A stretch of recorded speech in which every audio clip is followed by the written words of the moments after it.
오늘 우리에게 주시는 하나님의 말씀은 창세기 22장 15절부터 18절의 말씀입니다.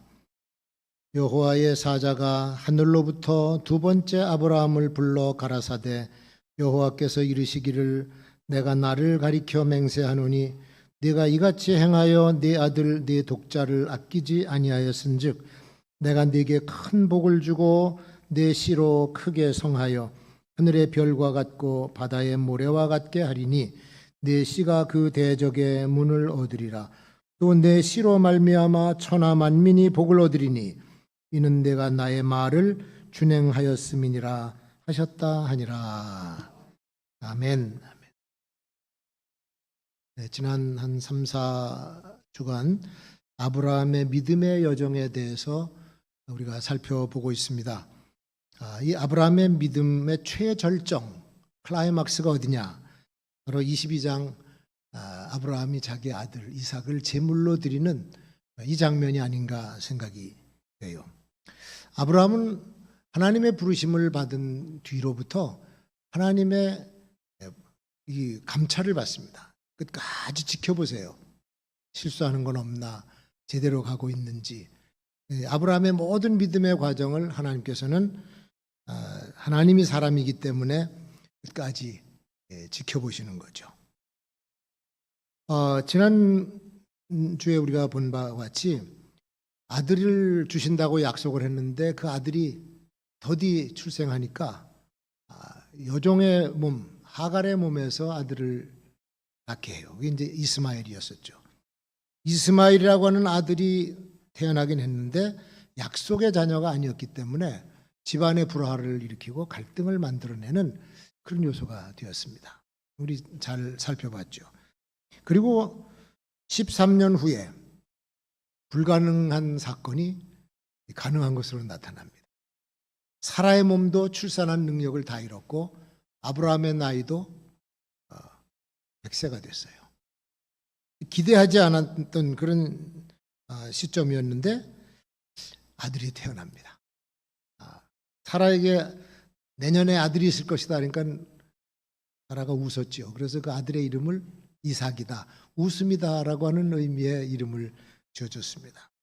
그러니 뒤늦게 얻은 이 아들 하나 얼마나 사랑스럽고 소중했겠는가. 아마 아브라함으로서는 자기 생명보다도 더 소중하게 여기면서 길렀을 거예요. 그리고 이제 하나님의 약속대로 이 아들을 통해서 큰 민족을 이루겠구나. 이제 그렇게 기대를 하고 아이들을 볼 때마다 너무 감사하고 그냥 사는 맛이 나는 거예요. 늦게 늦동이 하나 얻어보세요, 여러분. 얻어보셨어요? 안 얻어보셨어요? 늦동이 얻어보신 분들은 아마 이 심정을 알 텐데 저나 여러분이나 늦동이는 아니야. 근데 손주가 태어나니까 그렇게 좋잖아. 이건 아들이에요. 그러니 얼마나 사랑스럽고 눈에 넣어도 아프지 않고 내 생명보다 더 귀한 아들, 그게 이삭입니다. 그러면서 이제 몸종의 아들인 이스마엘과 그 어미 하갈이 아브라함 집에서 쫓겨나. 그들이 집에서 나간 뒤로 이 집안에는 다시 평화가 깃들고 이삭과 함께 정말로 행복한 나날을 지내고 있었습니다. 그리고 또 세월이 흘러 이삭의 나이가 이제 10대 후반쯤 되었을 때 아브라함이 하나님의 부르심을 또 받습니다. 그리고는 하나님 하시는 말씀이 감당하기 어려운 명령을 내리시는 거예요. 너는 내 독자 이삭을 데리고 모리아 산으로 가서 그를 번제로 드리라. 이 그야말로 청천벽력과 같은 그런 명령이었습니다. 우리가 아브라함의 심정을 한번 상상해 볼 필요가 있어요. 여러분에게 아마 이런 명령을 내리셨다면 어떻게 했을까? 생각이 복잡해지는 거예요. 하나님을 향해서 화도 나고 말도 안 되는 소리, 이치에도 안 맞는 그런 명령을 하시다니. 이 아이를 통해서 큰 민족을 이루다고 하셨는데 이 아들을 죽여서 번제로 드려? 그러면 하나님의 약속이 뭐가 되겠는가? 말도 안 되는 소리다.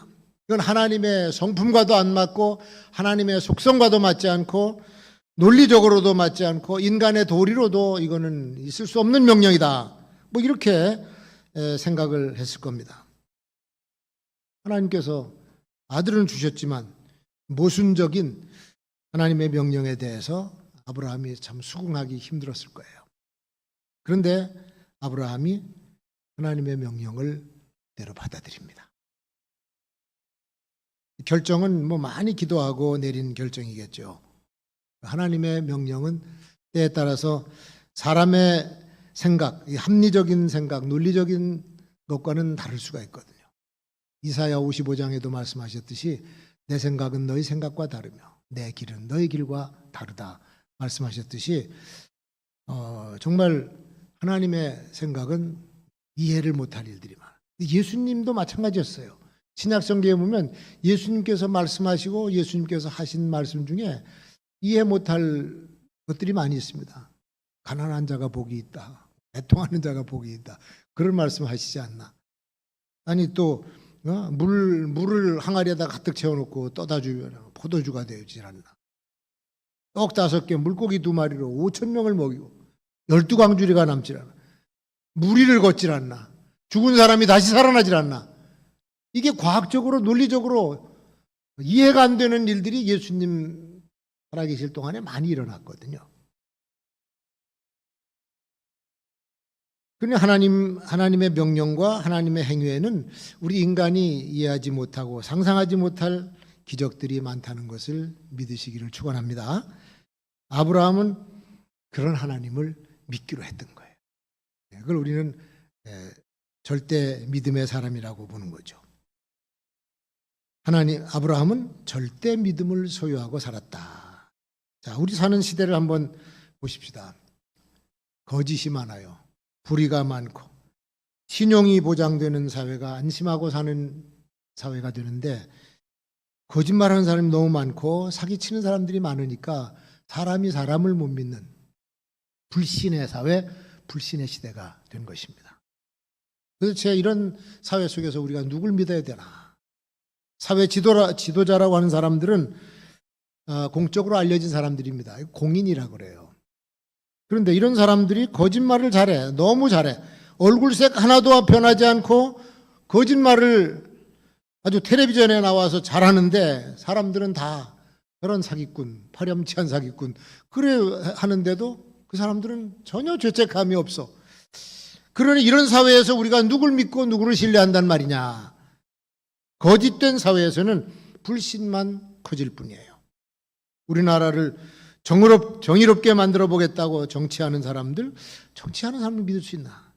아니 바른 법을 만들어서 살기 좋은 백성들을 살기 좋게 하겠다고 하는 국회에 법을 만드는 의원들을 믿을 거냐? 공정하게 법을 집행하겠다고 아주 선서하고 나서 법조인들을 우리가 믿을 수가 있는가? 큰 범죄는 다 거기서 나오더라고. 사람을 신뢰한다고 하는 것은 바보 같은 짓이 되고 말았어요. 그 노래에도 오빠 한번 믿어봐. 그런데 그 오빠 믿었다가 평생 인생 망치는 수도 있다 그런 얘기죠. 이단들이 파는 치는 시대, 교회에 새로 등록하는 성도들이 들어오면 옛날에는 얼마나 반가웠어요. 요새는 한번 다시 보게 돼. 혹시 신천지에서 보낸 사람 아니야? 어찌 시대가 이렇게 돼버렸어요. 오래전에 제가 부임하고 얼마 안 됐는데 제 사무실에 아주 말끔하게 차려입은 남녀 한 쌍이 들어와. 그래서 부부로 보이기도 하고. 근데 와서 얘기하는데 우리는 서울에서 살다가 교회 주변으로 이사 왔어요. 이사 왔는데 교회를 정하려고 하는데 여기 교회가 보여서 들어왔다. 그러면서 주보도 주고 뭐 교인들 연락처 있는 뭐 요람도 하나 달라고 그래. 그래서 이상해. 아니 그냥 새로 이사 왔으면은 예배 잘 드리고 어느 정도 지나면 교회 신방 우리 집에 신방 좀 해주세요. 뭐 그러고 연말 되면은 다 요람도 다 안 주겠어요. 다 줄 텐데 그것부터 요구를 하더라고. 그냥 이상한 느낌을 들어. 갔습니다. 그냥 가면서 바람과 함께 사라지고 말았어. 지금까지 안 나타나. 이런 사람들이 간혹 있어요. 그러니까 교인들 가운데도 서로 믿지 못하고 가까운 데 있고 같이 생활하고 같이 일하는 사람들도 믿을 수 없는 그런 시대인데, 자, 신앙인이 아니야. 그냥 보통 세상 사람들이 보이지도 않는 하나님을 믿으려고 그러겠습니까? 교회 잘 나오다가도 상황이 이러니까 예수님이고 하나님이고 다 이제 포기하는 사람들도 많이 생기고 있는데 참 어려운 시대예요. 아브라함의 고향인 메소포타미아, 문명이 발달한 곳이라고 그랬습니다. 기원전 5000년쯤에 이 우르크라고 하는 성읍을 만들어요. 그리고 이제 문명이 정착이 되고 기원전 3500년에 아브라함의 고향인 우르가 건설이 됩니다. 최전성기 때가 바로 그때라고 그래요. 그러니까 벌써 그 무렵에 이 사람들은 문자를 가지고 있어요. 쇠기 문자를 가지고 있었고 수메르 사람들이거든요. 그리고 바퀴를 만들어 가지고 운송수단으로 붙여서 아주 편리하게 썼던 그런 사람들이에요. 신전도 세워져 있습니다. 지구랏이라고 하는 신전이 다 피라미드처럼 위에 쭉 잘라진 그런 지구랏을 세워놓고 거기에 여러 신들을 섬겼어요. 뭐 하늘의 신인 얀, 출산의 신 여신 키, 그다음에 태양의 신인 운유, 뭐 이런 신들을 잡다한 신들을 섬기면서 신전을 만들어 놓고 종교 활동도 하고 있었습니다. 자, 이런 문명 사회에서 신전도 없어요. 눈에 보이지도 않는 여호와가 노래를 불렀다 그래가지고 따라 나셨는데 그 당시에 이 지역 사람들이 고향 사람들이 아브라함을 보면서 정신 나간 사람이다라고 생각했을 겁니다. 근데 그 믿음의 출발 자체가 위대한 출발이라고 우리가 창세기 12장에서 봤잖아요. 정말 놀라운 믿음의 출발입니다. 근데 거기서 멈추지 않고 그 전생의 전 과정을 믿음으로 살려고 했던 사람이 아브라함이에요. 그리고 시시때때로 아브라함을 시험도 하시면서 그 아브라함의 믿음을 세워주신 분이 하나님이신데 이제 수준이 어느 정도, 믿음의 수준이 어느 정도 자랐어요. 하나님께서 큰 숙제를 하나 주세요. 문제를 하나 던져주셔. 절대 믿음의 테스트입니다. 이게 최종 시험이에요. 믿음의 수준을 측정하는 시험. 여러분, 내가 나를 생각할 때 각자 내 믿음의 수준은 어느 정도 와 있을까? 100점이 만점이라면 어느 정도 와 있을까? 나도 가름이 안 돼. 그건 옆에 있는 사람을 믿음이 크다 적다라고 함부로 말할 수도 없어요. 이거는 하나님만이 아시는 거야. 하나님만 그 기준을 가지고 이 정도면 됐다라고 하는 그 믿음의 선이 있습니다. 레벨이. 뭐 자동차 연료 탱크에 바늘처럼 말이죠. 절반만 남았다든지 뭐 80%란 20% 이러면 좋겠는데 믿음은 그런 게이지도 없어. 그냥 하나님께서 딱 인정하실 때 됐어. 그러면 그게 인정받는 거예요. 하나님은 아브라함에게 사랑하는 아들 이삭을 번제로 바치라라고 하는 문제를 주면서 이 아브라함의 믿음의 절대 수치를 알고 싶어 하셨던 거예요. 어쩌면 하나님께서 먼저 아셨을지 몰라. 이만하면은 이런 문제도 해결하겠지. 그러고 던져주셨을지도 몰라.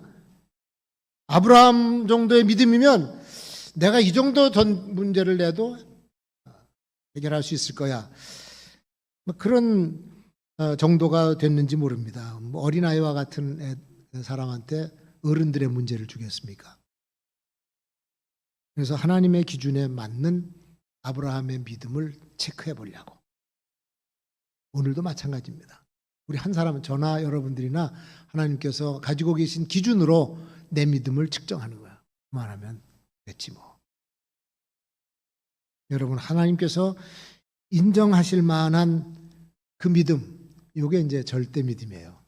나는 하나님만 의지하고 살겠다라고 하는 그런 믿음을 가지고 사시기를 주의 이름으로 축원합니다. 자, 그 절대 믿음, 아브라함은 그 믿음뿐만 아니라 절대 순종의 사람이었어요. 절대 순종의 사람. 하나님을 향한 우리의 믿음의 태도가 순종입니다. 이 사울 왕이라고 하는 자가 제멋대로 해요. 하나님 말씀을 안 듣고. 그러니까 사무엘이 와서 책망을 합니다. 살찐 소를 드려도 소용이 없고 순종하는 것이 더 나은 거야. 여호와께서 번제와 다른 제사를 그 목소리 순종하는 것보다 더 좋아하시겠느냐? 순종이 제사보다 낫고 듣는 것이 수양의 기름보다 낫소. 정신 차리쇼. 그리고 책망을 한 내용이 사무엘상 15장에 나옵니다. 부모들도 그렇죠. 자녀들이 부모 말씀 잘 듣는 걸 좋아해요. 아버지 어머니가 뭐라 했으면 알겠습니다 하죠. 이렇게 하는 걸 좋아하지, 부모 말은 뒤지게 안 듣고 뭐 선물 보따리나 택배로 보내면 그거 좋아하겠습니까? 순종이라고 하는 것은 위에 있는 권위에 대한 올바른 태도예요.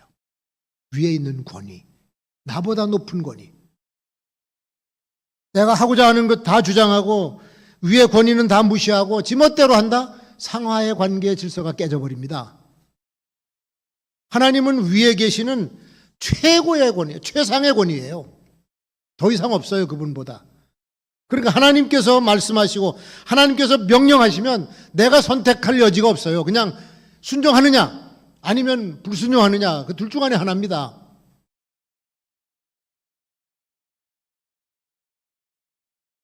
명령을 듣는 사람에게 주어진 선택권이에요. 뭐 예를 들어서 왕이 명령을 내렸다. 왕의 명령은 순종을 해야 됩니다. 그래야 충신이에요. 충성. 불순종해? 역적이 됩니다. 목이 날아갑니다. 좋은 왕은 명령을 해도 백성들이 유익한 명령을 내려서 잘 순종하면은 백성들이 잘 살죠. 근데 못된 왕들, 아주 폭군들, 이런 왕들은 자기 중심적으로 이기적인 명령을 내려요. 그래도 그거 안 들으면 죽어요. 하물며 하나님의 명령을 거절할 수가 없는 겁니다. 아브라함에게 던져진 그 명령을 순종할 수밖에 없어. 그럼 절대 믿음을 가졌기 때문에 순종을 하는 거예요. 그리고 성경에 보면은 하나님의 명령에 대하여서 순종을 하면 그 순종이 축복의 조건이라고 말씀합니다. 내가 네 하나님 여호와의 말씀을 삼가 듣고 내가 오늘날 네게 명하는 그 모든 명령을 지켜 행하면 네 하나님 여호와께서 너를 세계 모든 민족 위에 뛰어나게 하실 것이라. 내가 네 하나님 여호와의 말씀을 순종하면 이 모든 복이 네게 임하며 네게 미치리라. 순종은 축복의 조건이다. 한번 따라 하실까요? 순종은 축복의 조건이다. 하나님의 성품과 하나님의 속성을 아는 사람들이 순종을 하는 거예요. 우리 하나님은 좋으신 분이야. 언제나 나한테 좋은 것을 주시지. 그런 속성을 알고 있는 사람들은 순종을 해요. 근데 하나님을 바로 알지 못하면 하나님 말씀에 대해서 의심을 많이 품어. 그리고 무시해버려. 안 들어도 괜찮아. 그러다가는 불순종하면 성경에 기록된 저주를 받는 거예요. 하나님은 한 번 약속하신 것은 틀림없이 이행하시는 분이다 라고 하는 걸 알면은 그 말씀을 잘 듣고 순종을 해요. 근데 아이고 설마 그 엄청난 것을 나한테 주신다고? 그거 뭐 어떻게 믿어? 그냥 우리 바른 삶을 살라고 하시는 말씀이지. 그러고 넘어가면 그 정도밖에는 순종을 안 해요. 절대 순종을 안 합니다. 눈치 봐서 순종하지. 특히 하나님의 명령이 비합리적이고 내 생각에 잘 맞지도 않고 마음에 들지 않으면 순종 안 하려고 그럽니다. 미안하지만. 약속한 것도 안 지키는데 하나님 앞에서. 그래요. 아브라함에게 내리신 믿음의 테스트가 바로 여기에 관련된 명령입니다. 내가 어떤 말을 해도 앞뒤가 맞지 않는 말로 명령을 해도 아브라함이 들을까? 그걸 테스트하는 거예요. 애 낳지도 못하는 부부에게 아들을 낳게 해주면 기적을 본 겁니다. 하나님께서 하신 일을 경험한 사람이에요. 그러면 이제 그 아들 달라 그러면 줄 수 있을까? 이걸 테스트하는 거죠. 바보가 아니면은 누구든지 이 명령이 불합리하다고 다 생각을 해요. 그리고 아브라함은 하나님의 명령을 지키려고 결심을 하는 바보가 되는 겁니다. 여기서 바보가 되는 거예요. 근데 이 바보가 축복의 바보야. 할렐루야. 하나님의 성품과 하나님의 속성을 알기 때문에 하나님은 약속을 철저하게 지키시는 분이지, 그분은 불가능해서 가능을 만드시는 분이고 무에서 유를 창조하시는 분이야. 그러니 내가 그분 명령을 안 들을 수가 있겠는가? 그래서 자기 생각과 판단에 의해서 하나님의 명령을 해석하는 것이 아니고 그냥 하나님께서 하신 말씀이니까 그대로 그분의 성품을 신뢰하고 믿고 주변 상황에 어떤 그 영향을 받지도 않고 하나님의 명령이니까 그대로 따르려고 하는 믿음, 이게 절대 믿음이고 그 절대 믿음이 절대 순종을 만들어내는 거예요. 아브라함은 그래서 여호와의 명령을 따르기로 결심을 합니다. 그러고는 이제 아브라함이 이제 절대 헌신하죠. 그 절대 헌신의 사람이라고 얘기하는 겁니다. 순종은 자, 위에 있는 권위가 명령했을 때 피동적으로 따르는 거예요. 저분이 명령 안 하면 안 따를 수도 있어. 명령했기 때문에 피동적으로 따라가는 것이 순종이고 복종입니다. 그런데 헌신은 아니에요. 헌신은 내가 하나님을 믿고 신뢰하고 하나님을 사랑해서 내 기쁨으로 자원하는 마음으로 자발적으로 나타나는 태도가 헌신이에요. 하나님은 이걸 원하시는 거예요.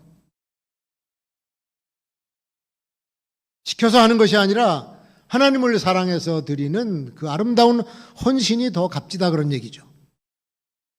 아브라함은 하나님의 명령을 몇 번이고 곱씹어서 생각을 합니다.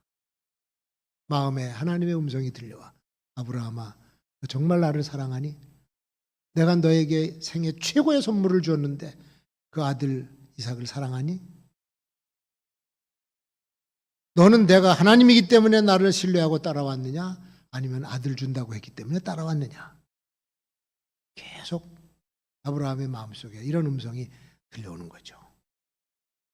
내가 네게 선물로 준 이삭을 나한테 돌려줄 수 없겠느냐? 그것을 통해서 내가 내게 대한 철저한 신뢰를 하고 있다는 증거를 보여다오. 하나님의 음성이죠. 아브라함이 고향을 떠나온 순간부터 이 순간까지 믿음으로 살아왔습니다. 실수를 통해서도 하나님 신뢰하는 법을 배웠고 하나님은 그를 그대로 용납해 주셔서 축복을 많이 해 주셨고 불가능한 것도 가능하게 아들까지 주셨어요. 근데 인생의 이 마지막 시점, 중요한 시점에서 하나님이 주신 모든 것을 돌려달라고 하신다. 이것이 내 믿음의 총결산이 아닌가. 아브라함이 그렇게 생각했던 것 같아요. 여러분, 우리 믿음의 사람들도 아브라함과 같은 이런 시점이 있어요. 내 믿음을 총결산해야 될 시점. 그건 계수하는 때라 그래요. 그게 어떤 사람은 죽을 때 그걸 깨달아. 죽을 때 결산을 다해. 어떤 사람은 죽기 한참 이전에 결산한 사람도 있어요. 총결산. 어떤 이는 죽어도 몰라.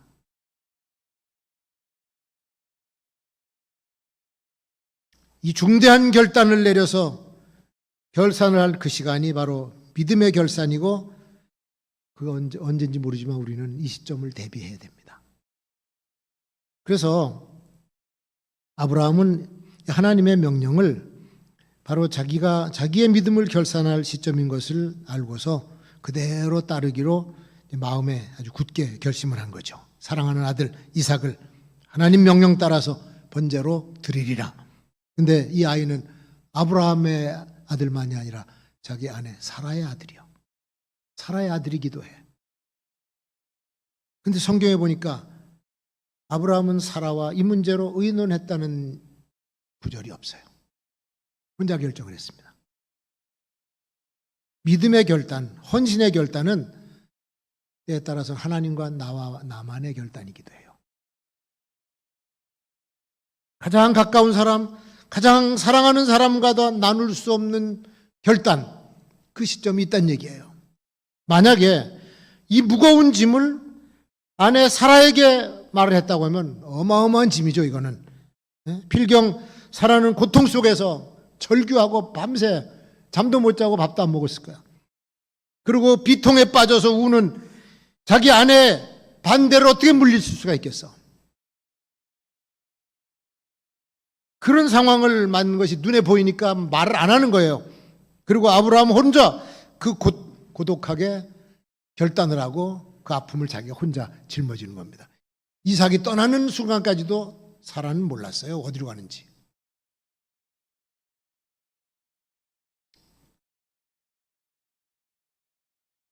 이 결단을 내린 후에 아브라함이 어떻게 행동을 했는지 한번 살펴보십시오. 거기 22장 4절에 보면 22장 3절에 보면 아브라함이 아침에 일찍이 일어났다. 이른 아침에 아들을 깨워요. 얘야 일어나라. 번제에 필요한 장작과 물건들을 나귀에다가 안장을 얹히고 그 위에다 다 싣습니다. 그리고 사환 둘을 불러서 너희들 나와 함께 동행해야 되겠다. 먼 길을 간다. 그리고 이른 아침에 시행에 옮겨요. 중대한 결정은 오래 머물 것이 아니에요. 우리가 한 번 헌신했다. 한 번 마음에 서원하고 결심했다. 그거요. 시간 조금 지나면 없어져 버립니다. 약해져요. 이 아브라함은 새벽부터 일어나서 하나님의 명령을 수행하려고 그냥 즉각적인 결단을 하는 거죠. 어제까지만 해도 화목한 웃음이 만발했던 아브라함의 가정, 평화롭게 노년을 지내왔던 어제와는 전혀 다른 이 새벽부터의 시간은 아브라함에게서 고통의 시간이고 번민의 시간이고 죽음과 비탄의 장소를 바라보며 가는 시간이에요. 혼자 외롭게 걸어가는 그런 길이 된 것이죠. 자, 번제를 드리라고 명령하신 그 땅 모리아 땅을 3일 걸려서 갔다 그랬어요. 3일 길을 가서 멀리 바라봤다 그러는데 이스라엘에 이렇게 3일씩 걸어갈 땅이 많지는 않아. 아브라함이 있는 장소에서 모리아까지 예루살렘이거든요. 이렇게 올라가는데 한 이틀이면 충분히 가지 않을까. 근데 3일이 걸렸어. 왜 3일이 걸렸을까요? 1시간이라도 한 번이라도 사랑하는 아들 더 보고 대화하고 얘기하려고 그렇게 천천히 갔겠지. 네. 마지막 시간을 그렇게 보내고 싶었던 아버지의 마음이 아닌가. 아들아, 나는 하나님을 사랑했기 때문에 그를 따라서 내 고향 떠나 하나님까지 왔어.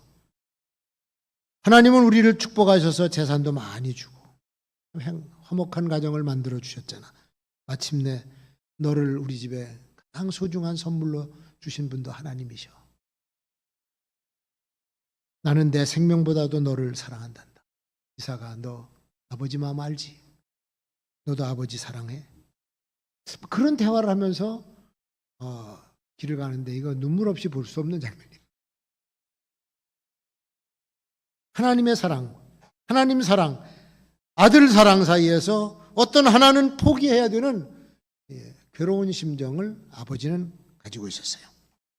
정말 하나님 왜 이렇게 힘든 문제를 나에게 안겨주시나. 다른 것을 달라고 하면 얼마든지 전체를 다 드릴 수 있을 텐데 혹시 다른 것 바꿔서 드리면 안 될까. 막 이런 마음이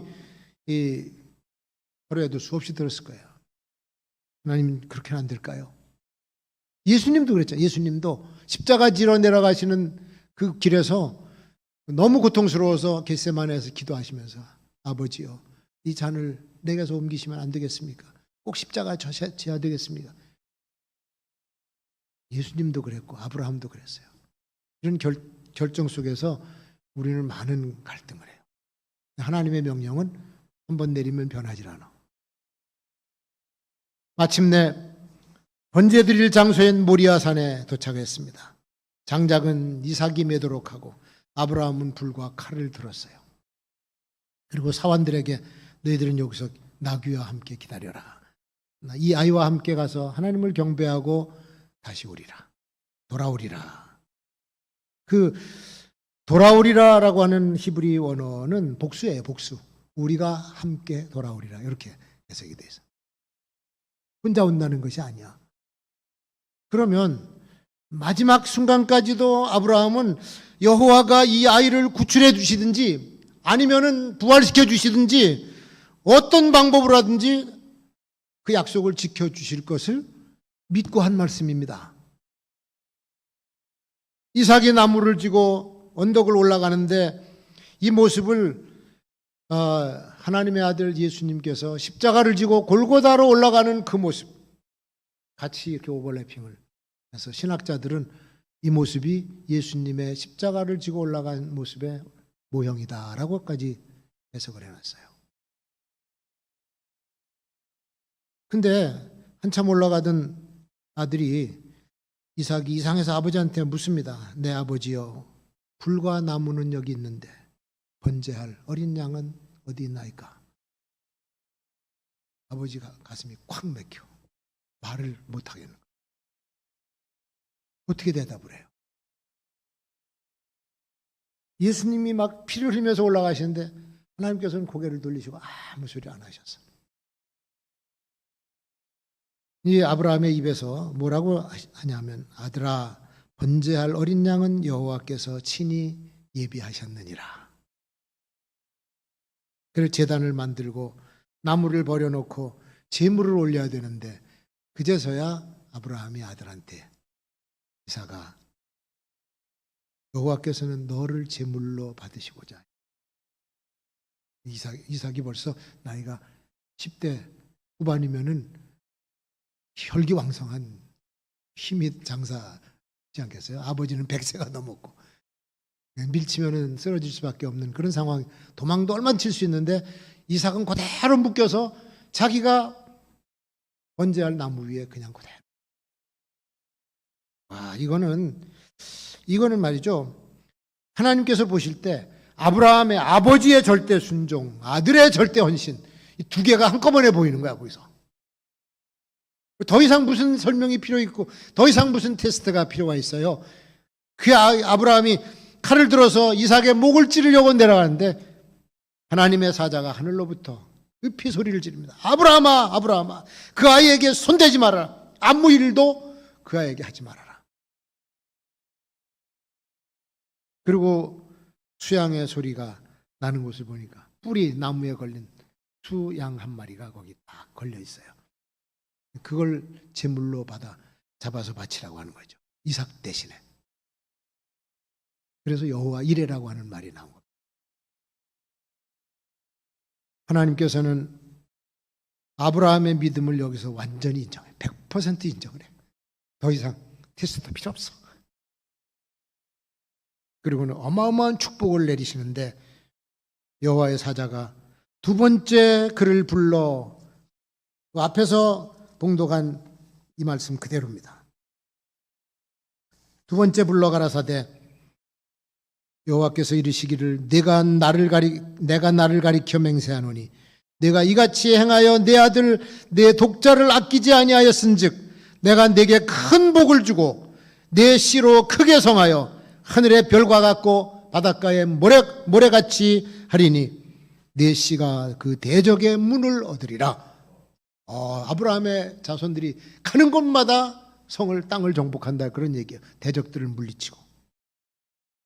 또 내 씨로 말미암아 천하 만민이 복을 얻으리니 이는 내가 나의 말을 준행하였음이니라.